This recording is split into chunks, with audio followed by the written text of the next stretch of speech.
Hi, I'm Laura Ingle, and you are in the strategy room. All right, a brand new Fox News poll has been released, and it's showing Hillary Clinton leading Donald Trump by 7 points, as more than half of likely voters say Trump is unqualified to be president of the United States.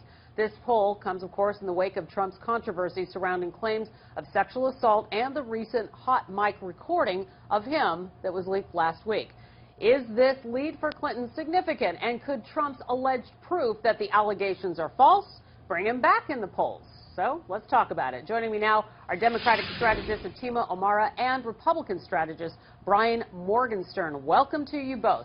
All right, we want to take a look at the first poll. Let's do this together. In a four-way presidential vote preference, Clinton leads Trump 45 to 38%, and Gary Johnson at 7%, Jill Stein at 3%. Fatima, I want to start with you. A lot has happened involving scandals, WikiLeaks, all of that from both camps since the debate. So as you look at these numbers, what do you make of them? When I look at those numbers, I think Trump's got some problems on his hands. With suburban women, he's down 10. With college-educated women, he's down 7. With GOP women, women who would naturally be his base there, he's down 6. Romney won college-educated white women by 6 in 2012. So these key demographics that have always been carrying Republicans to victory, he's struggling with. And if he keeps bleeding those numbers, which, you know, the way scandals keep popping up every day, he's not going to be looking at a good election day. All right, and we have more polls to look through. This one, how qualified is he to be president? Is anybody to be president? Very. Clinton has 42%, Trump 17%. Somewhat. Eesh. Clinton 26%, Trump 25%. Not very. Clinton 8%, Trump 7%. And finally, not at all. Clinton 23% and Trump 49%. All right, Brian, Trump leads Clinton 49 to 23% in all of the not at all category, and she leads him in the very category with a similar lead. So is the writing on the wall here? Polls do change. Of course. We see the wave. We still got a little ways to go.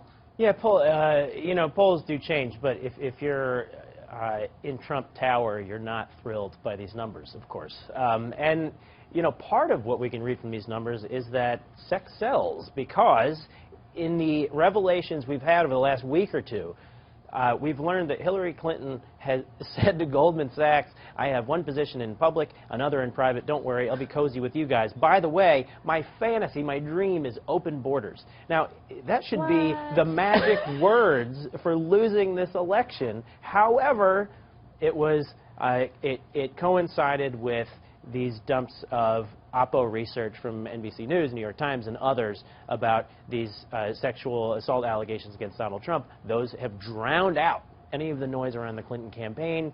Therefore, Trump's numbers have been dropping.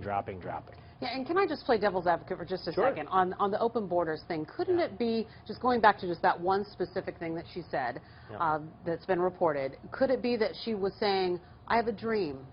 More in that sense of like, maybe someday open borders will happen for us all. Maybe the world will be at peace. Could she have meant that? Well, she could have meant that, but the fact is that a lot of Americans don't want open borders. They think there's something special about being an American, and that, you know, we're the ones who won the world wars and put a man on the moon first and everything else. And so they want sovereignty. And so the fact that, you know, she has this idea that we can all be just citizens of the world doesn't jive with a lot of the American people's conception, you know, of how things should work. Fatima, before I get on to the next poll, let me ask you about your thoughts on what we just looked at with those poll numbers.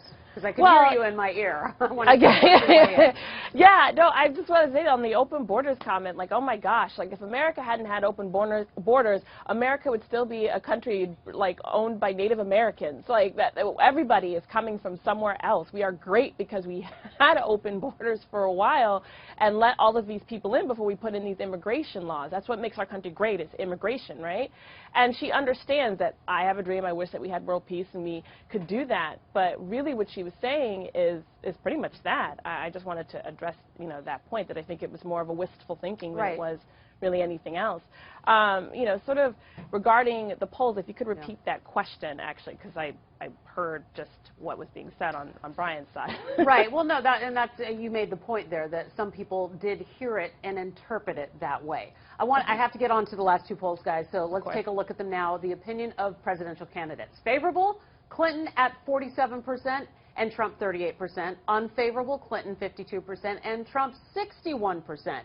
And who do you think will win? We've got Clinton at 65% and Trump 23%. I want to get final thoughts from you both. Brian, you look at those poll numbers. That is happening. That is, coming out with likely voters this week. Yeah. Not great for either candidate. Worse for Trump. Okay. And Atima? I would say definitely worse for Trump, especially because every single polling has him up, like Hillary up 7, 8, 11, I think an Atlantic poll. That's not good for him. No candidate has rebounded from those type of numbers, except probably Reagan in 1980, and the country looked very different at that time. So, yeah, he's got a lot of things to worry about.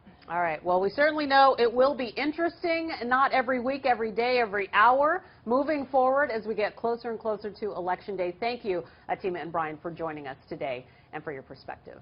For complete coverage of the 2016 election, go to foxnews.com. I'm Laura Ingle. Thanks for watching.